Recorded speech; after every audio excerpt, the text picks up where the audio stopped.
Glory be to God, my dear brothers and sisters. A warm welcome to one and all of you, and I greet you in the name of our loving Lord and Savior Jesus Christ. I'm very happy and privileged, as always. I keep repeating this. Why? Because I personally know how much it cost for me every day to come and, or not, if not every day, all the opportunities I get. Yeah, the time, the health, the energy, the emotion management, stress management, all of these, health, everything matters. And I don't call it as a kind of an accidental meet and I'm doing it or because I have nothing else to do in life. No, we have many things to do in life. I'm told you I'm a part-time minister, but I still definitely want to do these things for God and his people. Sharing the word of God is the biggest privilege. It's the biggest exciting time that I always value the most. And that's what keeps me going. That's what keeps me very happy and joyful and yeah, what not. I have no words to express.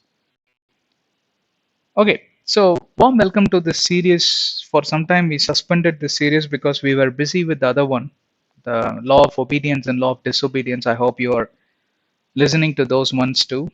Yeah, especially the last few sessions, I made it during terrible times. I was going through a dental problem, had to do some root canal, and not easy for me to talk. But we delivered few messages with the best efforts. That I hope you please pay some attention. Please listen. It's only going to help you. Not because I delivered those message during my dental in a chaotic situation, but it's definitely the best efforts we are putting to ensure the message reaches you. Now this series, the Day of Atonement, we had been dealing for quite a long time. We have done already 20 plus hours of study, and we are not yet done. We are continuing to um, you know, discussed through various scriptural studies. We spoke from Leviticus uh, 10, Leviticus 11, and 16, 10 and 11. Sorry, Leviticus 12 and 16. We spoke from 32. We spoke from, the Noah's thing, and we spoke from Romans. We spoke from Second Corinthians. All this we did. Various perspectives between New Testament and Old Testament. We have never been complacent that one scriptural verse we do it and we quickly move to the next one. We have never been complacent doing things in that way. But we always would be concentrating to possible extent as what really matters, right? To get the complete knowledge, the complete extraction. Yeah. Since I was going to the dental clinic, if the tooth is slightly decayed and right, one of the teeth is slightly decayed and having cavity, yeah, good dentist will always try to do that root canaling or do that little bit of chipping and fill it up, and they will save the teeth somehow. But the bad dentist who doesn't have much knowledge, the easy thing for him to do, maybe he's not having that knowledge to do the root canaling or any other techniques. All that he knows is to plug the teeth. What is easier for him? Plug the teeth and throw it into dustbin? No, that's not what a good um, child of God would do. Rather, a good child of God would read the Bible, right, from all perspectives, and therefore they will definitely get more insight. They'll get definitely more light. They get closer to God. Bible says, "Draw nearer to God, and He will draw nearer to you." Right, without a doubt, that happens. Why? Because you are showing that interest. You are showing that enthusiasm, that anxiety, that curiosity to learn. Who is my father? Who is he? Someone says he's running universe. Someone says that he takes care of earth. Someone says he knows everyone's name from the beginning all the way to the last baby that is going to be born. Someone says he knows even the count of the stars and sands of the sea. He knows every star by name. Someone says he knows the count of fish in the seas. Who is this great God? In his great wisdom, he laid the foundation. I want to know more of him. Yeah, and I really want to meditate. I really want to discuss. I really want to, yeah, talk through these things much more, much more. And the more you press hard, the more you become like God, right? Now, the previous session we did was from Second Corinthians chapter 5. If I'm just doing I'm not going to spend time in recapping because we already did that study, but still we did from that reconcile to God concept, right? What does it mean reconcile? So atonement as a concept comes as a package, which we did explain multiple times already. I'm not going to get it all over. Atonement comes as a concept, as a package, in the form of what? Somebody will have to pay a ransom for someone else's mistake to redeem them, deliver them. And that's what Jesus did for you and me, shedding his precious blood to redeem us, to deliver us from every bondage, right? From every disastrous situations, from every possible scenarios. Our God was merciful, merciful to send his only son, who was laid as a curse, as a sin offering on the cross. That's what we read in 1 Corinthians 6:20. Shedding his precious blood, he purchased us for a price. And John 3:16, yeah, only begotten Son being sent to the world, while yet we were sinners, God decides to make this call and decision, and then he ensures that he sends his only Son, right? And that's why atonement as a concept is very, very important. And in the Old Testament, you see that how Aaron had been instructed to sacrifice the ram, goats, and there is a scapegoat concept, and there were bulls, and several different protocols are being given. That's like a training, right? Before even Jesus is being sent, that God the Father ensured that He trained His people how they could welcome, how they could basically embrace the new concept of worshiping the one and only Savior Jesus Christ. On the same lines, now we will be discussing from the book of 1 John, chapter 4 and verse 8, because there are two opposite facts that the um, ingenuity of the theologians, right, could not have reconciled without God's solution. First, that God is holy and he hates sin, and that by his holy law, sin is a capital crime, right? And secondly, God is love. He's ready to forgive, he's ready to be compassionate, merciful, and having absolutely no um, conscience to, you know, punishing somebody, condemning somebody, nothing like that, right? He's full of love.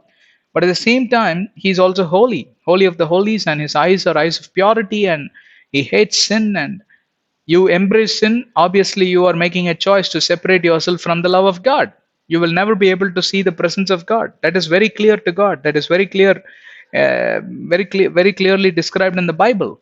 Therefore, without a choice, these are two paradoxic kind of situations or statements. One side, God is holy, he hates sin. Other side, is ready to forgive sin because he loves you.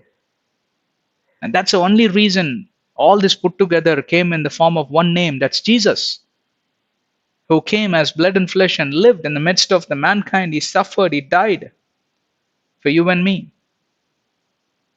Yes. Now we will read little bit from 1 John chapter 4 verses 7 to 11. We will try to read. What it says is, what John is trying to explain here is, with the help of the Holy Spirit, knowing God through love. Many people have known God through some of the crimes when they commit, right? And God punishes them. And they look at God as an angry God. Or some of the people always question God, why are you permitting these temptations? Am I not doing well? Why are you testing me? Am I not reading Bible every day? Right? It's as good as like you bribing somebody and saying, already I've given you the bribe, then why are you still troubling me? Right? There are a lot of government officials who love bribing. They'll simply come and threaten you. Once you give the bribe, they'll become your best friends. Our God is not someone like that, and you cannot bribe him. And there is no limit for God to test his creations, to test the mankind.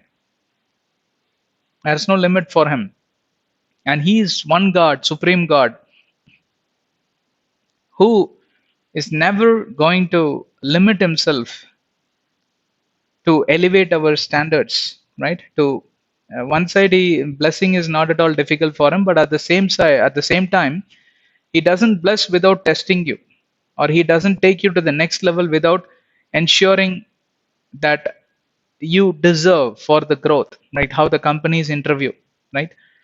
And how the companies give you that online test or interview round of interviews, right? Multiple rounds of interview you go through, and finally they select you, saying that okay, fine, this guy qualifies. Why? Because he seems to be absolutely knowledgeable, and yeah, he has a lot of practical experience and all that. Likewise, God also puts us through these kind of tests.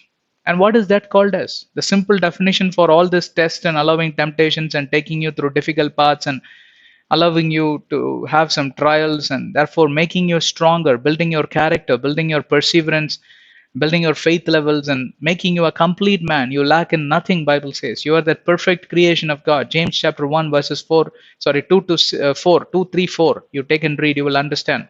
What does this all together put together? What do you call this as? One word. It's love. Yeah, the more you love your child, the more you will really not threaten him or push him hard, but you will convincingly take him through stages in life, correct? You will never allow your child to sit in the same kindergarten, and your child is now 20 years old.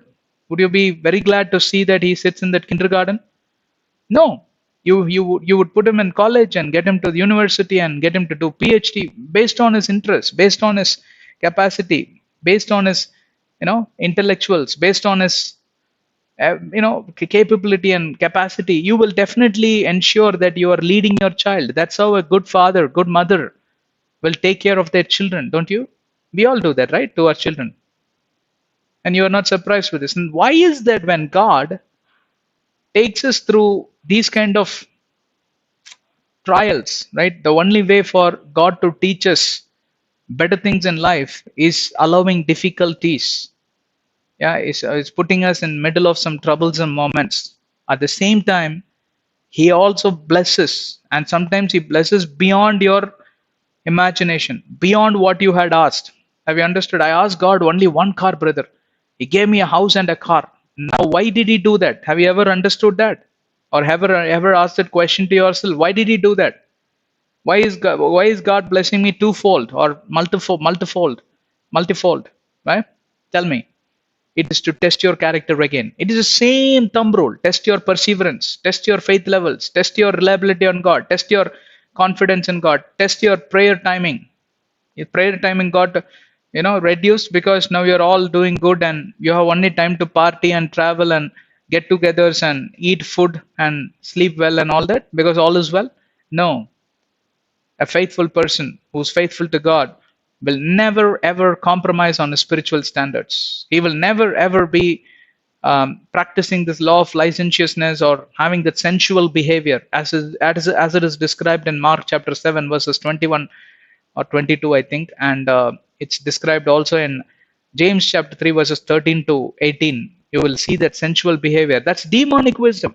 If you are into this, and all is well, you forget God. When nothing is well, you remember God. Who are you? Right?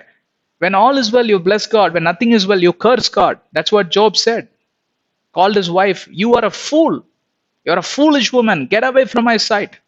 Never ever come here and make such statements asking me to curse God and call him a bad God, call him a call him a person who is sadist and all that. No, I will never do that. How is that you accept everything good when God blesses you, but when he permits certain bad things, which I do not know the reason yet? Job's situation, Job's position was, honestly, he didn't know why all these things are happening. Can you imagine in less than 24 hours, one of the biggest billionaires, multi-billionaire, or a trillionaire, you can call him as, right? Became a beggar, became a sick person, became homeless, yeah, all children dead, all his cattle stocks, living stock, everything taken away by his enemies. And of course, he thinks that God is also not on his side, and he doesn't know of his crime, that anything worst he has, any worst of the crimes that he would have committed. Yes, he had one problem that is not a major problem deserving for such a big punishment. He had a little bit of that pride and a little bit of fear. And that's what he says in John chapter 3 verse Job chapter 3 verse 17, I think, right? 17 or 19 or something like that. Last verse, I think. What I feared happened to me. That's why the spirit of fear is not from God. The spirit of power, love, and sound mind is from God. 2 Timothy 1:7 says, and the poor fellow Job, he didn't know any of these. But he knew one thing, how unfaithful I would be, and how um, ungrateful I would be if I were to curse God, even in the corner of my heart. If I were to share that, you sometimes what is curse, you don't throw mud on God's word or something like that. No, you will think that how long should I bear this? That is also cursing God. You will have that little bit of disappointment, little bit of fear, cursing God, little bit of frustration, or much frustration, right? Whatever levels, little to much, or lesser to much. The levels doesn't matter, but that means you are actually cursing God. You have rejected the gospel, you have rejected the good news. I'm still talking through the title, Knowing God Through Love. And what is this love of God? Love of God is chastisement. Love of God is correcting. Love of God is instilling reproofs. The love of God is instruction. Love of God is a bunch of rules. Love of God is laws and commandments, all for your good. None of these are for your evil, all for your good. Jeremiah 29:11 and 12. I want you to read it offline. Philippians chapter 1 verse 6. The God who began the good work in you, he is faithful. All good. He makes all things work together for your good. And he is good God, full of kindness in his heart. Isaiah 54:10-11 says, Romans 8:28 says that he makes all things work together for good. And wherever he went, he did good to the people. Jesus says, replicating and reflecting the character of God the Father in him. Acts 10:38. He healed people, he did miracles, he spoke to people, he taught them in parables, and he warned them. Yeah, telling that if you do not repent and walk in reconciliation, he warned them that there is a white throne judgment coming up. On the day of judgment, you need to give an account of every single deed, every idle word. Matthew 12:36. What does this mean? Yeah. And he also allowed Peter to be, tempted. Why? To break him. And therefore, Peter became the prime leader. All these things. Now, the same Jesus who healed people and all that also allowed Peter to be broken 3 times. Right? What does it mean? It's love. Love edifies. Love never puffs up. Love never condemns. Right? Love never pushes you, and but love chastises you. Why? Because to bring that correction in you, therefore, through which you are not going to be the same person. Through after you go through this course corrections, you're not going to be the same person. Like how I've gone through the dental corrections, root canaling, 2 sittings over. My tooth is not the same. No, I keep saying tooth. Teeth is not the same. Right? The pain is not the same. Pain is gone. But the process I went through was really painful, I'll tell you. Trust me. Not at all an easy process. Oh my God, it was like 1.5 hours of torture. Made me to lie down, and she has possibly, the dentist, the doctor possibly tried every single possible instrument on my teeth. Terrible time. Even anesthesia injection was really painful. But then, out of all these course corrections, now I'm able to talk well. Back to work, back to business. Don't you think so? That matters more than anything else. That pain, what you've gone through. Likewise, all mothers, loving mothers listening to me, right? The labor pain that you go through is no more going to taunt you. No more you feel it. When you look at the child that is born right in front of you, what that is called as love for your child, for your baby. You're ready to even forget that pain, that painful sacrifice. You're not ready to As a child grows up, each time you beat him, or each time he irritates you, or each time your daughter annoys you, do you say that, with what pain did I beget you? Do you remember? Some mothers, of course, they tell that 10 months I've born you in my stomach, and with what pain I have begotten you. Extreme cases it happens. Why? Because I don't blame mothers for that. I don't think it's coming, um, what to say, deliberately, but maybe they're agonized looking at the child. Is it the reason why I have gone through that pain and begotten you? For you to move around and become a drug addict, or a thief, or a robber, or a burglar, right? The reason I begot you is you should be doing well. It's for your wellness. It's for your goodness. That you should prosper well is why I have gone through that sacrifice and have begotten you. It's like the mother paying that ransom in the form of pain and suffering, labor, and also 10 months, right? It's not easy to carry the baby. Yeah. So, how many of us definitely know um, what the mothers go through, right? We may not know. Some of the gentlemen may not understand what they go through, but of course, you see your wives how they struggle and all that. Maybe you will understand after that how much it cost for your mother and how much she was yelling at you for this reason. All these things translates to one word, and that's love. Definitely, I want you to take an account of this. So, knowing God through love, meaning what? Knowing God even through some of the troubles He permits, some of the trials He permits, some of the temptations He permits, some of the chastisements, punishments, some of the instructions, some of the doctrines, some of the teachings, parables, laws, commandments, rules. It means everything, right? Ultimately, it constitutes to one word, that is love. A person who understands God will accept everything that He permits. But for which you need to be staying connected with God to have that kind of special revelation. All right. That's why He says, "Beloved, let us love one another, for love is of God. And everyone who loves is born of God and knows God." Yeah. Everyone who has the capacity, everyone who has the attitude to love one another also loves God and is born of God. Born again, believer in Christ. I'm a new creation. All things are passed away. The grudges, the hatred, the grumbling behavior, the murmuring attitude, whatever you had, it's gone. Why? Because now you are born of love. Everyone who is born of love will not only love God, but he will love his brethren too. He will love his sisters, and he will be a strong person who will ensure he takes care of this Matthew 20 to 39. Love your neighbor as you love yourself, right?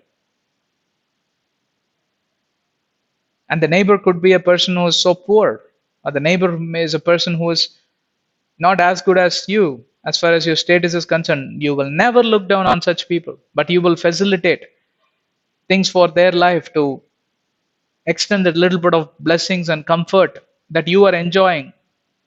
You will extend. So I told you this many many days ago or many weeks ago. I used to live in a place where there was a slum behind, and I used to get really irritated with those people. They really make that noise. They kind of don't have toilets. They dirty the places, environment, and all that. I used to literally curse them in my heart, and they've encroached the property, Bangalore's property, BDA property, and they have some political influence, and they have an association, this and that. But then after a few years, God starts to talk to me. You think you deserve to stand here and judge these people? Don't you think so? You deserve to be one of those people living there. You know what it is to live there? Then I started focusing on the other side. I started looking at their huts.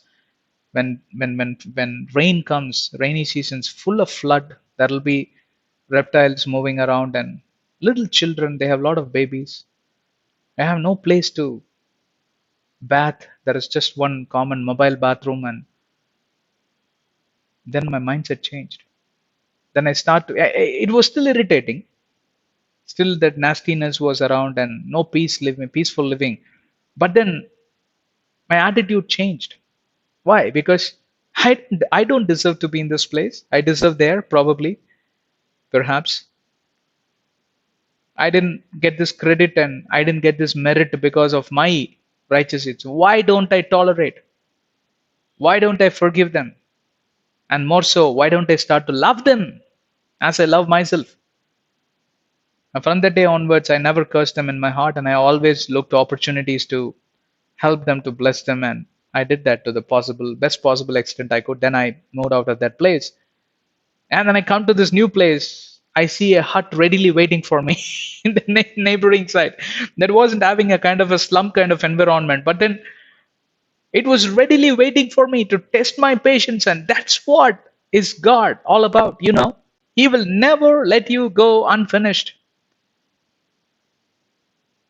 He will ensure that you learn things in style. And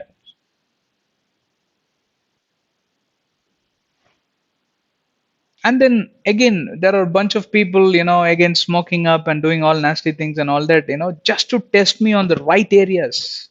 God permits these, and he broke me completely because there was still a little bit of imperfection in me, like how I told you that dental example. Root canneling, he or she doesn't pull out every thing that is within your, that pulp and all that they say, right? Dentin and pulp and all that. They pull out everything. If they leave something behind, what happens? The bacteria starts to grow again. Then you have to once again do the root canalling. And I've heard such cases too. The root canal had to be done twice or thrice in some cases. And our God is perfect, but we aren't, right? Whatever he speaks through love, we don't hear it properly, or we hear it partially.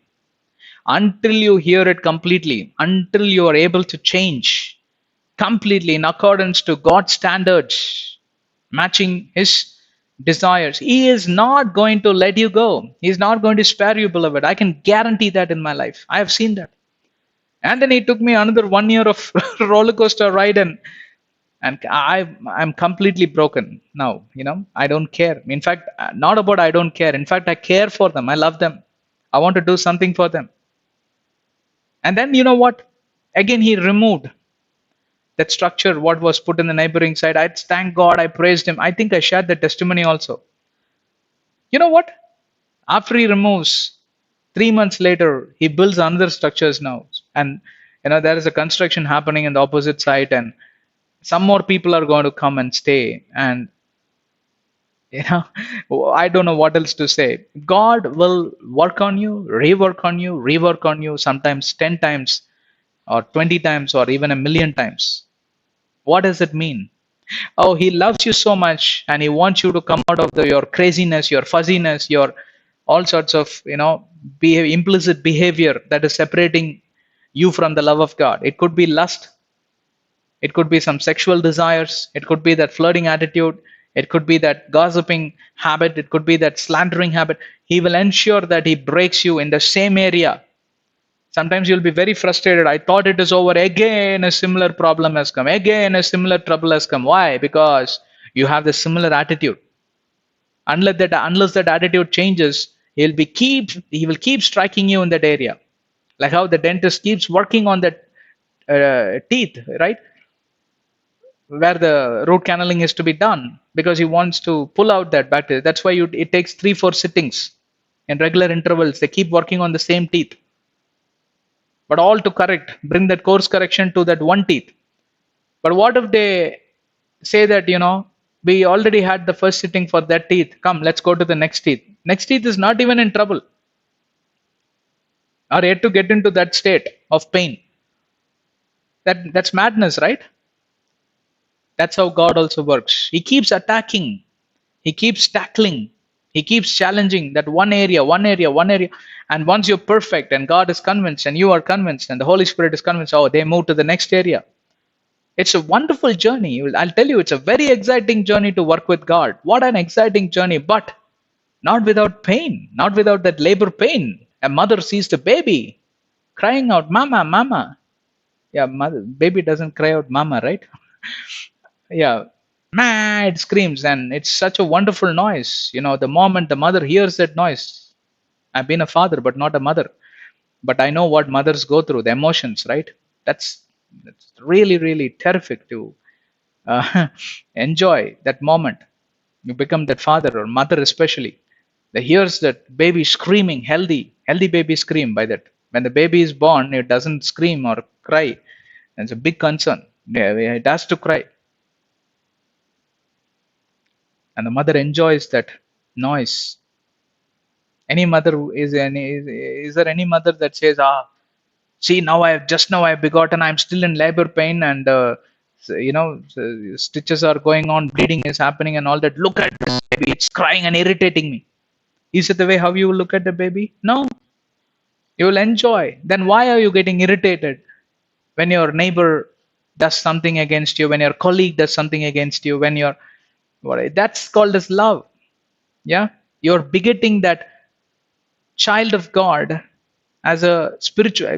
The way how you should look at it as not your neighbor, colleague, or friend, or whatever. It's like your spiritual son, spiritual daughter. It's an opportunity where you could share the love of Christ with them and win that soul for God. That's exactly, it's called as knowing God through love. And this has come out very well. Beloved, let us love one another, for love is of God. It's not of devil. Hatred is of devil. Murdering attitude is of devil. Complaining attitude is of devil. But love is of God. And everyone who loves is born of God and knows God. Since you know God is why you are able to love others, because why you are born of God, and his qualities and his principles and his doctrines and his laws and his commandments are all encompassed within you. It's all packed within you.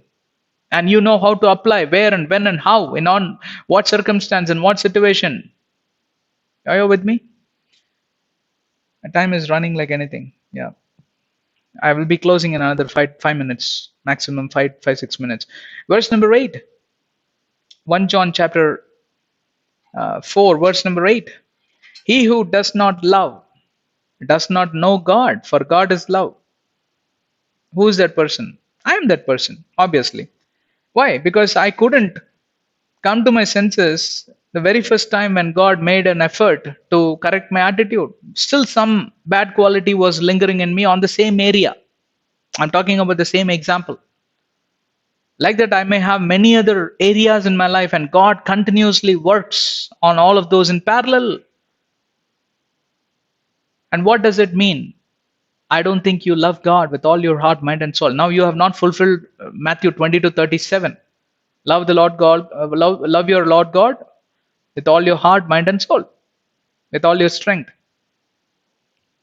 Now, he who does not love does not know God, for God is love. And from where you get the love, the source of love is God. And the reason for your love is also God. Love towards others and love towards God is also God.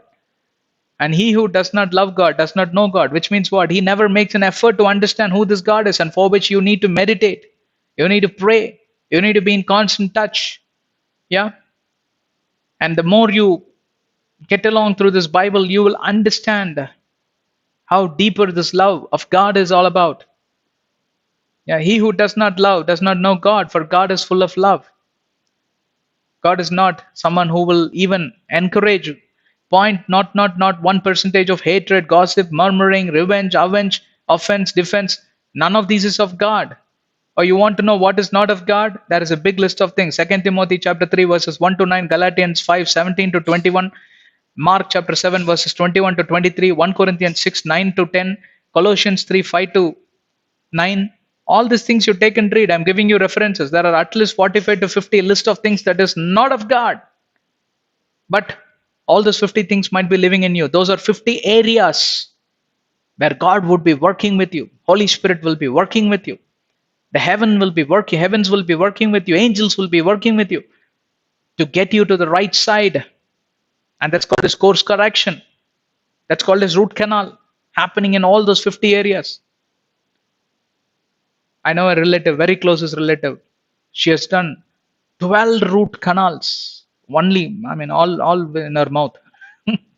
That means one would be able to see 12 caps, that crown caps. I was wondering, from where she got that tolerance and patience. Some people have that patience, right?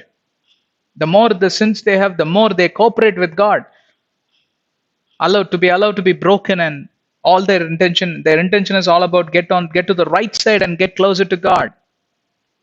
Absolutely, you are that perfect brother in Christ. You are not yet perfect, but still, that first step and that attitude that you have, made up your mind. You made a choice that I will definitely allow my God to take control over me, and I want to become like God. And who are you? You are like God. God is in you. Father is in you.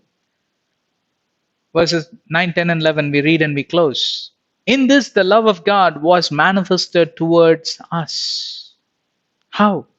In the form of Jesus, right? That God has sent his only begotten Son into this world. John 3:16 is getting repeated here in 1 John 4:9. Sent his only begotten Son into the world that we might live through him, not die through him. Yeah. The devil, for the wages of sin is death. The devil brings death, spiritual death and physical death. But whoever were dead, our Jesus rises them to life, rises them to victory, like how he commanded Lazarus, come out of the tomb. The Lazarus, don't look at him as a human being. Spiritual terms, there are many, many Lazaruses living in us, in the form of hatred, in the form of bitter envy, in the form of fear. Fear is not of God. It's not of God. It's from the evil spirit, and it's from the demons. There are a lot of Lazarus living in us, and God commands, Lazarus, come out of the tomb, be resurrected in power, in love, and sound mind. That's the second half of 2 Timothy 1:7. And how can you live through him? Live through Jesus. Verse 10. In this is love. Not that we loved God, but that he loved us. Many people I've heard them preaching, God loved us first before we loved him, right? In the world, there are a lot of fights happening. Whoever slaps first, they become righteous. Or sometimes they become a criminal too, right? If they're proved guilty, then obviously this guy was the one who bet him first, throw him into jail. That's how the world reacts for their benefit. God did not react like that to love us first for his benefit, for our benefit. He loved us. Therefore, he could set aside his anger. He could keep away everything else that is going to destroy us. And he's taken that path to construct, to be constructive and help us. Very nice, no? In this love, not that we loved God, but that he loved us first. And word first is missing. I'm just adding it to make it more meaningful. And sent his Son to be the propitiation for our sins. About this propitiation for our sins, you can read in Hebrews 2:17 also. Remission of sins through the name of Jesus when you get baptized. You can read in Acts 2:38. And Acts 11:18 also you can read. Right? You and I get this great gift where Jesus became the replacement for our sins, replacing it with good, replacing it with love, replacing it with blessing, replacing it with healing. You are punished with certain sickness, disease. Why? Because wages of sin is death. It travels in the form of sickness, disease, tragic incidents, accidents, everything. But Jesus replaces it with healing, goodness, blessing. And verse number 11, we read and we close. Beloved, if God so loved us, we also ought to love one another. That's the commandment. We ought to love one another. He's reminding Matthew 20-39 here. Right? Why? Because it's the same principle, right? It's tightly coupled. The principle is the same. God loves us unconditionally, regardless of who you are, regardless of how you are, regardless of where your past position. He doesn't care. Why are you going and digging the past? You know what this guy did to me 20 years ago? 20 years ago. Are you mad? There are a lot of mad Christians. You know what? I'm also one of those. I'm not excluding myself. Satan brings to my memory time and again what people did to me. And I also rebuke Satan time and again, telling him, go to hell. That is your place. I don't want to be there. I have forgiven them not 20 years ago. I have forgiven them few years ago. And you want to rewind the tape, go sit in hell and enjoy. But don't come to me. I chase him. I made a choice. It's a choice you got to make. God is telling us the difference between evil and good. It's up to you to make the choice. Right? The more you honor Jesus, we are talking through this concept of atonement, right? The more you honor Jesus, considering all his sacrifices, all the efforts he put together to live for the mankind and help us and save us and build us and die for us and being crucified and resurrected. And right now, he is living as our advocate and intercessor. He's always busy working for our good. If you have the desire to respect him, learn to love one another. And that's the best respect we can give. And that's part of atonement again. And learn to love God. God bless you. Heavenly Father, we want to thank you for this wonderful time and opportunity, Lord. We always have understood that, Lord, you love us unconditionally. And similarly, we also need to love others unconditionally. And thank you for teaching us from 1 John chapter 4 that we are able to do that because God's love is perfect enough to make us live like God Himself. In Jesus' name we pray. Amen. God bless you.